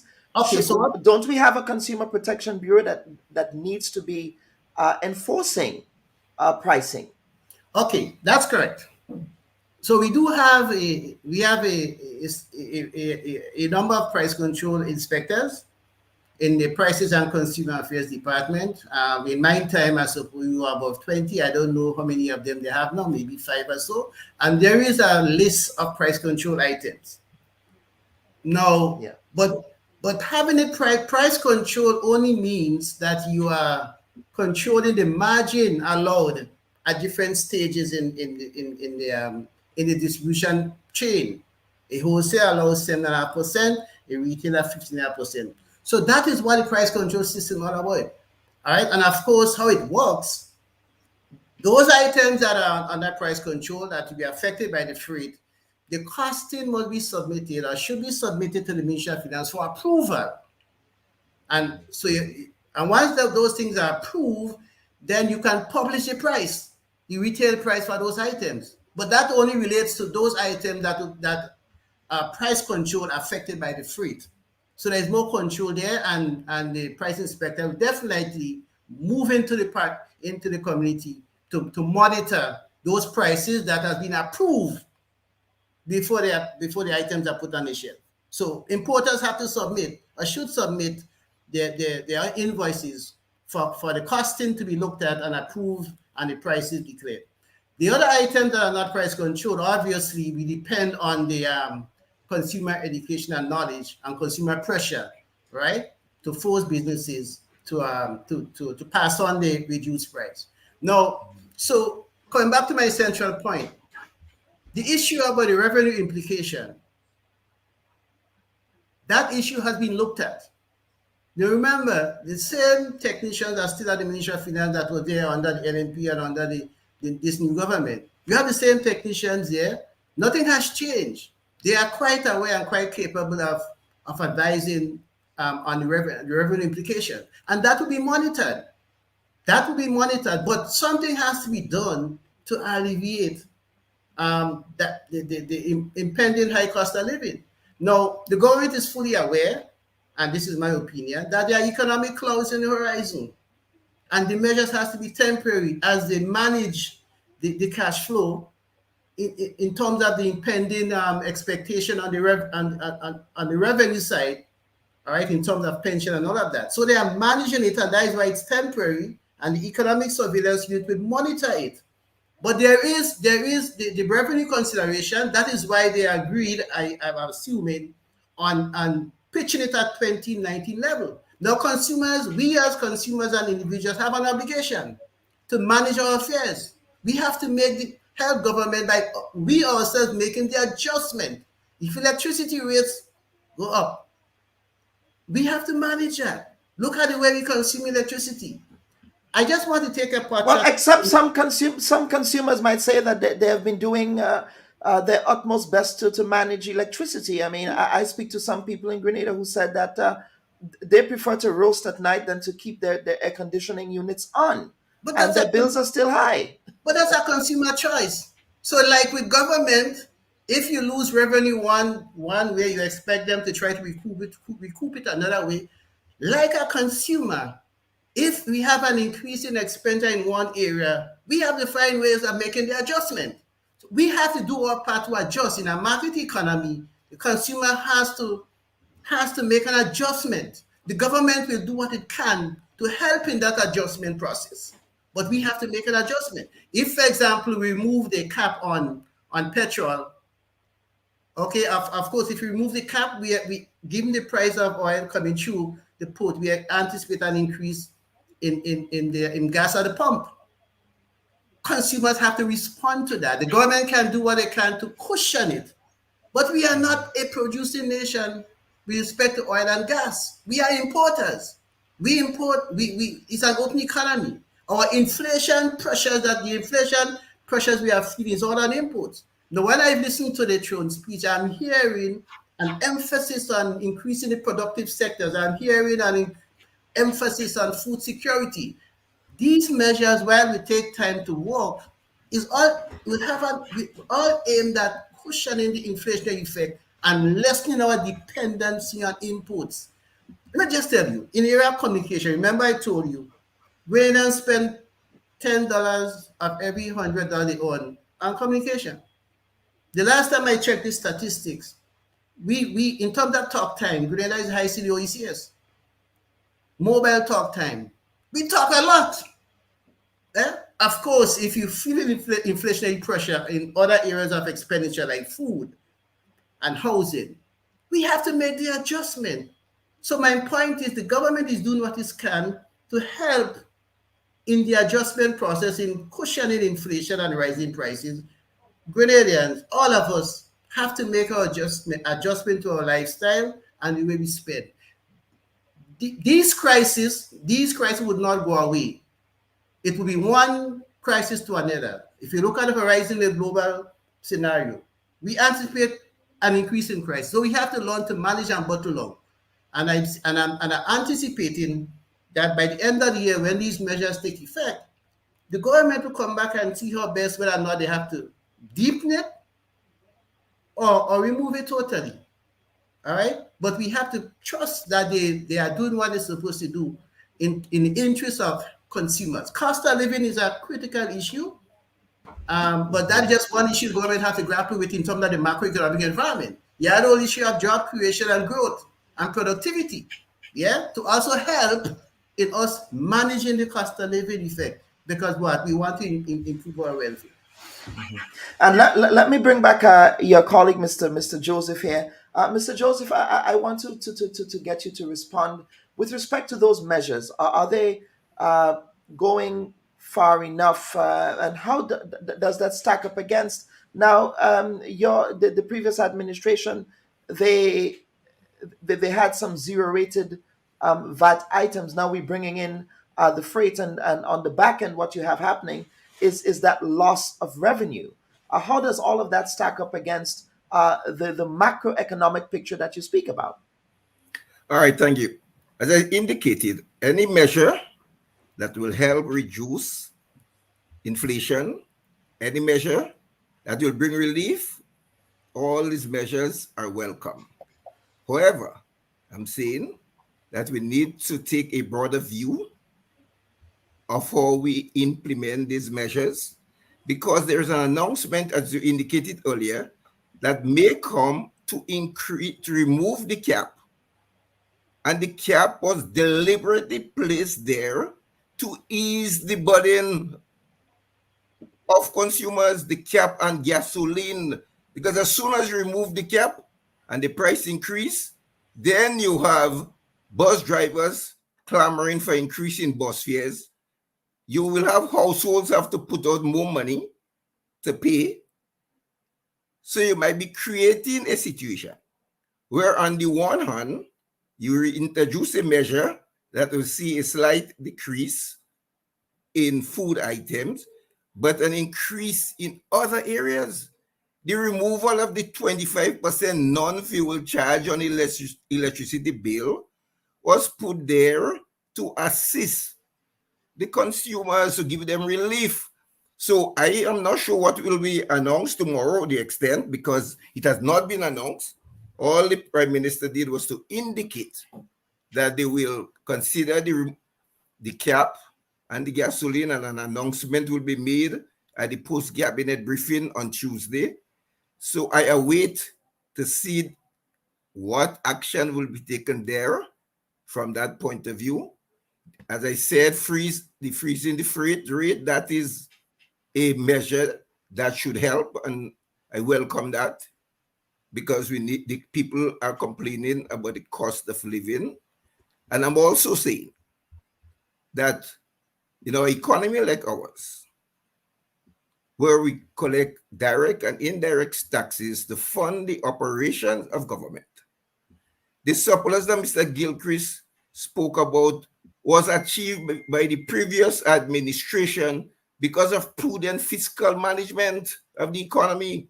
That is why at the end of June 30th, election was on the 23rd, and you are reporting on June 30th, the surplus you see there on the recurrent side is as a result of sound fiscal management.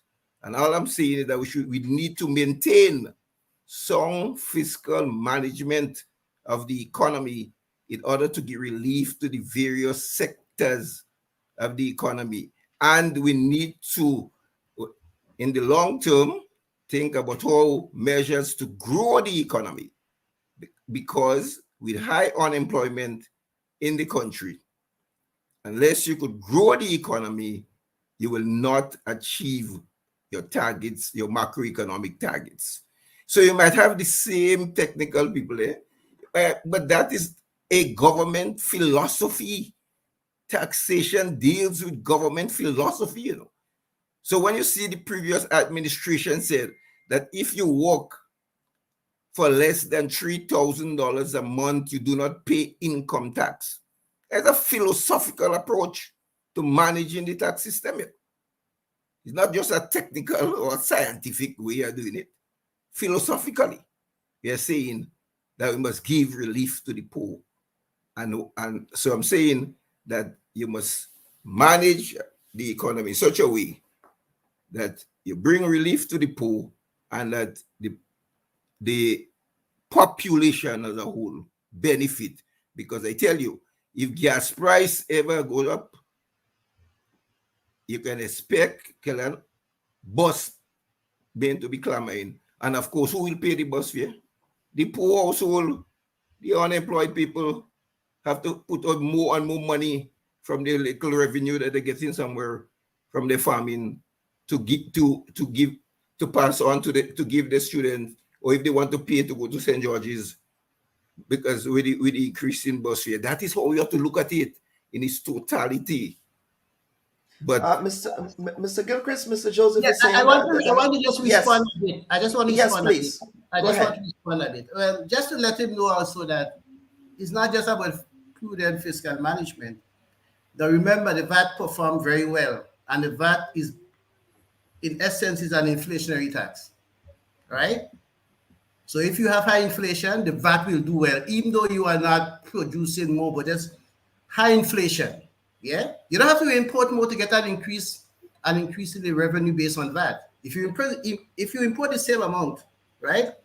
But with higher prices, the VAT will perform well. So I'm not discounting there was any prudent fiscal management, but I'm saying a major contributing factor to the surplus was the inflationary tax, VAT, that performed well in a period of rising prices and rising input prices, especially. And businesses perform well when they have confidence in the economy. And what we saw in Grenada over the years is business confidence growing. And that's why you see the growth in the economy.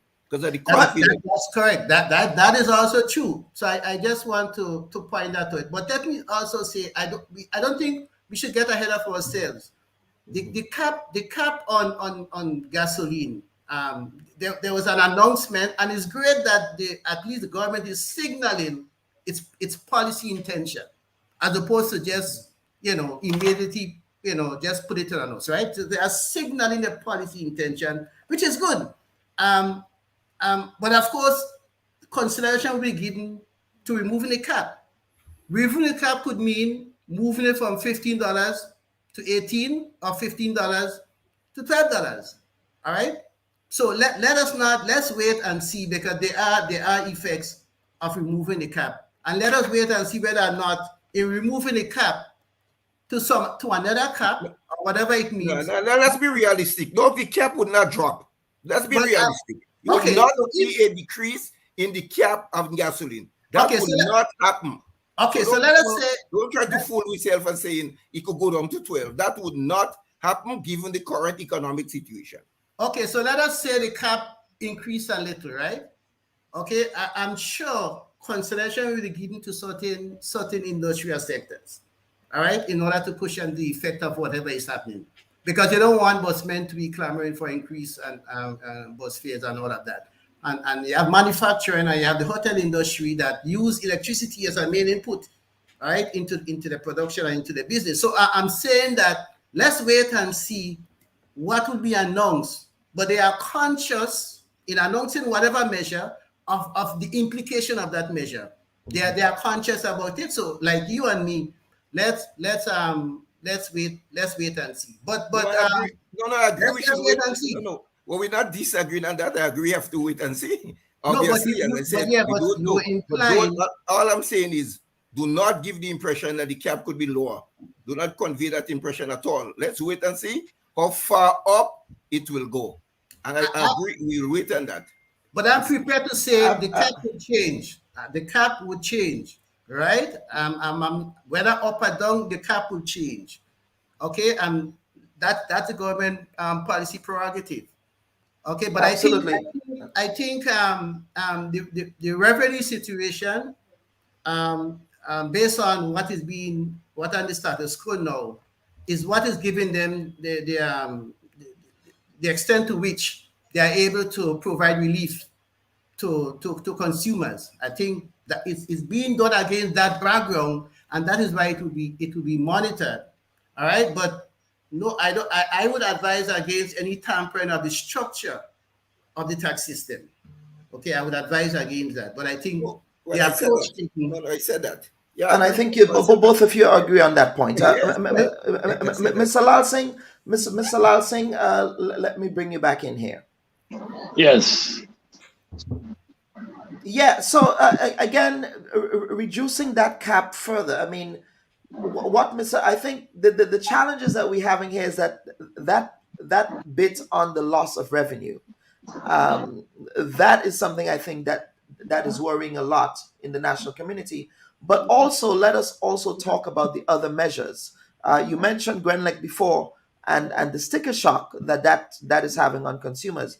So a removal of that cap, and of course, granted, Grenlec has also been losing revenue as well, as the Prime Minister indicated in the last press conference. But let us talk about the other measures, the gas and diesel ceiling. Let's talk about that, Mr. Lal Singh. I believe you are in the trucking space. How would that impact you? Well, any increase in petrol tax and price will affect everybody. But of course, government has to collect revenue as well. If you don't collect revenue, it's impossible to do your development process. So they have to collect revenue, but at the same time, we need to always find a reasonable tax structure. Many years ago, I think it was $2 on every gallon of petrol. And when many years ago, further to that, when the price of fuel went down, the government increased it by 100%. And I have always been clamoring that they should bring it back to the original amount. So I think perhaps the government can either, maybe they might bring it to $18 cap, or they can put back the $2 on every gallon. But they will have to do the calculation to see which one is more reasonable. In other words, they have to find reason between government revenue and the cost of living.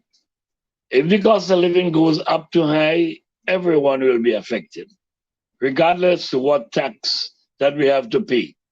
But we have to be fair.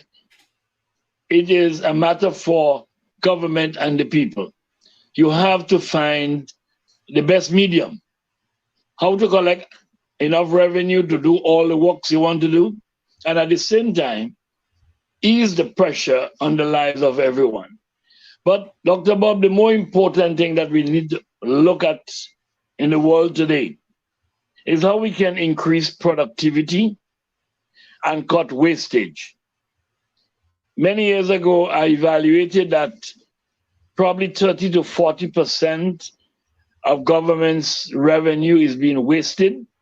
Well, except Because Mr. of- Larson, government now have, if I may, government does have a Fiscal Responsibility Act in place that is meant to ensure that that wastage is cut.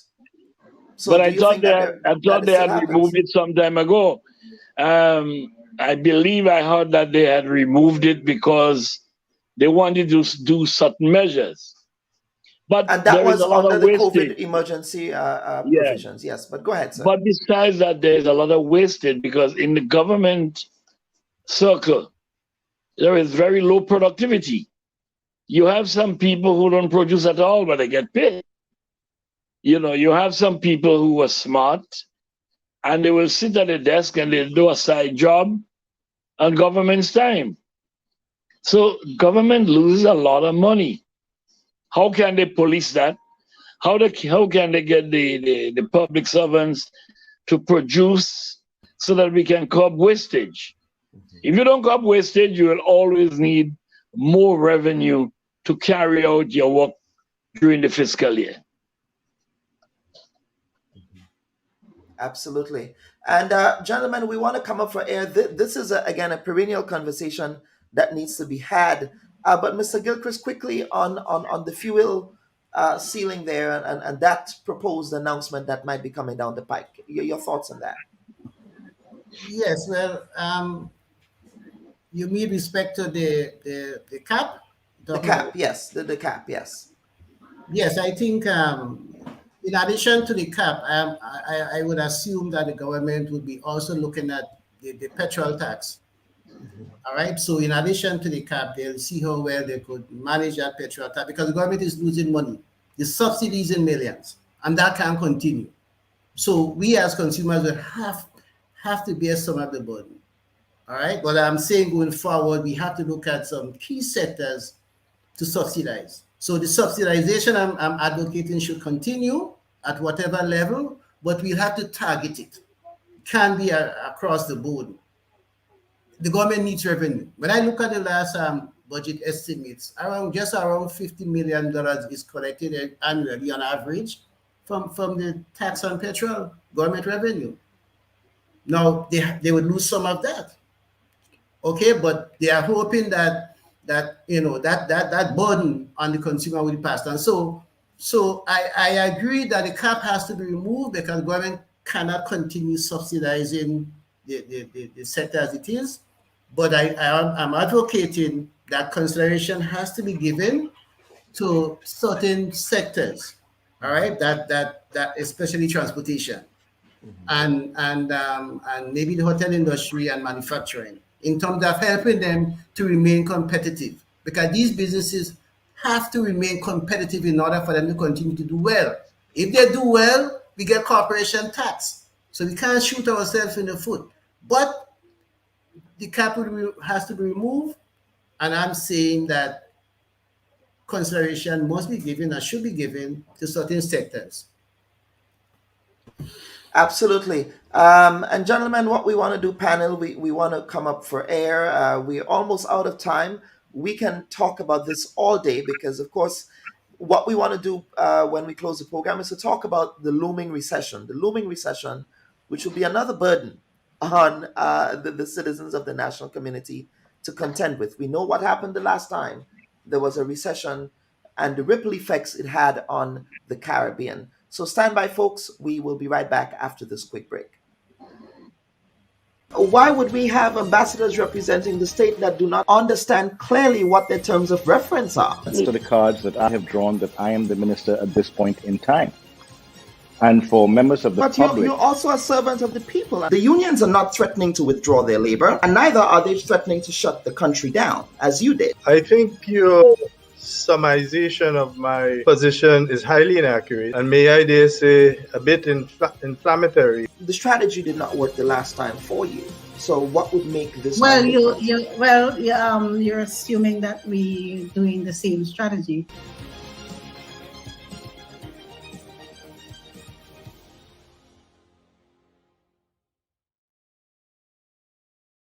And panelists, welcome to the program. As we end the program today, we want to begin to look forward, because as you would appreciate, these measures, as I framed the program as a management of this current inflationary rut that we're in. But we have to look forward to the management of another economic situation that might be coming down the pike. A lot of economists are predicting that the world is ripe for another global recession. So on top of all of these pressures we are confronting, we still have to look forward.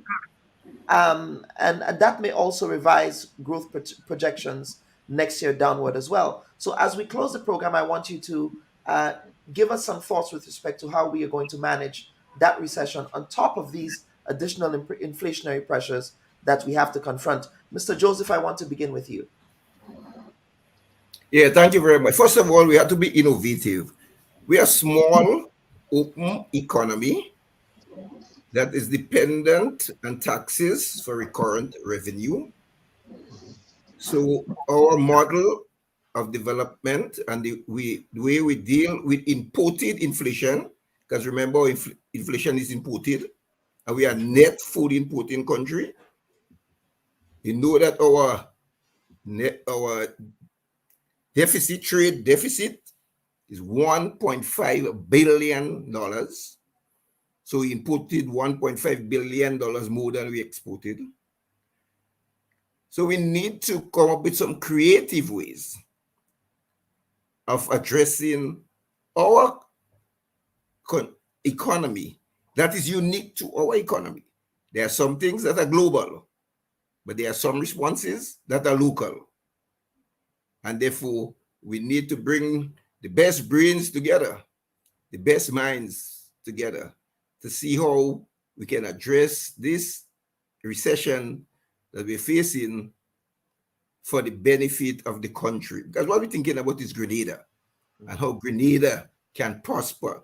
And that is my concern. Grenada prospering, Grenada doing well, and Grenada, and we involving the best minds that we have from different fields, not just economists, because you have to take a wide view of this problem.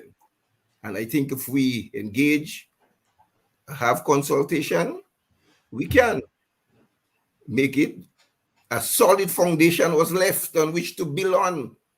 And we cannot downplay it and just think that if you have a new government and everything in the past was not done properly, or you met a solid foundation on which to build on, and that's a good starting point, and that is a recognition that we must start with, that a solid foundation was left to build on. Mr. Joseph, thank you so much. I believe I could be mistaken, but this is probably your first media appearance since the election. Yes, I that's don't correct. know. That's correct. So thank you, Mr. Joseph, for appearing on the program. Certainly, we would want to have you back to have a conversation closer to the budget when that time comes, to assess what the estimates of revenue and expenditure would look like, but to also have a conversation about your own future in politics as well. You escaped today, but next time you won't, sir. Given the importance of today's conversation. I'm free to appear at any time. Absolutely. And I would go over to Mr. Gilchrist. Mr. Gilchrist, some closing comments from you. Yes, yes, and I just want to say that I understand what Oliver is saying about his song platform, but I just want to remind him that we also inherited a country with very, very high levels of poverty and a lot of social problems, high unemployment, excessively high youth unemployment, a country with levels of income below the OECS countries. Just about 6 or 7% of the working population earn over $5,000 a month. So we inherited that. We have to build people up, right? So I just want to make that clear. We inherited that also. So we have to grow the economy, we have to grow people. And the recession is looming. And if I read this government correctly, emphasis will be on diversifying the economy. And policies will be inclusive, looking inwards, trying to draw on the assets and the energies and the innovation of the people in moving forward to build the country. We have to look inwards, we have to unite, and we have to use what God has given us. Yeah, just as how he told Moses, use the stick in your hand. God is also telling us, use the assets and the energies of that what we have, and we can stick together and build this country, and we can withstand any global recession that is coming to hit us. So he said, people, we are resilient. Yes, we are resilient. But I believe if we stick together and use the talents that we have, irrespective of politics, I believe we can ride the tide of the global recession. We ride the tide of Ivan, we ride the tide of the COVID period. We shall also ride the tide of that impending recession. But we have some issues to deal with, and I know while we address growth, we also address living standards, and we have to address the living wage. Because part of the inflationary problem we have is that the income earned by is not a living wage. Why do you think there's so inflation? The pressure is being dealt with that way, and we have an issue handling the pressure of our inflation. Look at the income levels. Yeah, some of it that are owned by our people is below what you call a living wage. So that has to be addressed. That also has to be addressed as we confront the clouds that are outside there. They are dark clouds, but I believe they would pass. Clouds are always temporary. They are not there to stay. A global recession is on the horizon, but it's not permanent. It's temporary. And if we stick together as a people, harness the resources that we have, unite, I believe we could ride that tide.